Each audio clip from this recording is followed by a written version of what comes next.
أهلا بيكم من دير الكاروز والإليني. دير ماري مرقص والشهيد أبو سخيرون الإليني، أول طريق العالمين. احنا بنحتفل الليلة بعيد الشهيد أبو سخيرون، بعيد استشهاده. ومن شهر تقريبا احتفلنا بعيد استشهاد القديس ماري مرقص كاروز الديار المصرية. شايفين حضراتكم الأجواء، الزحام الشديد والفرحة العارمة اللي مالية القلوب، والابتسامة العريضة اللي على كل وجوه.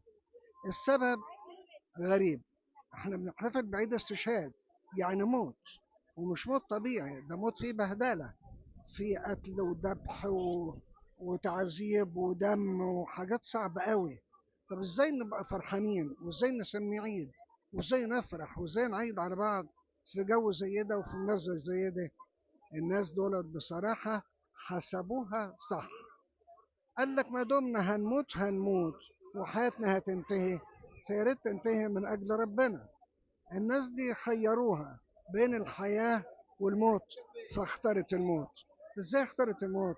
سبق وقال لنا القديس بولس الرسول: عذبوا ولم يقبلوا النجاه. لماذا؟ كمل وقال: لكي ينالوا قيامه افضل. هيسيبوا هذا العالم، هيرثوا عالم افضل واجمل واطول وابهج وابقى واجمل بكتير قوي.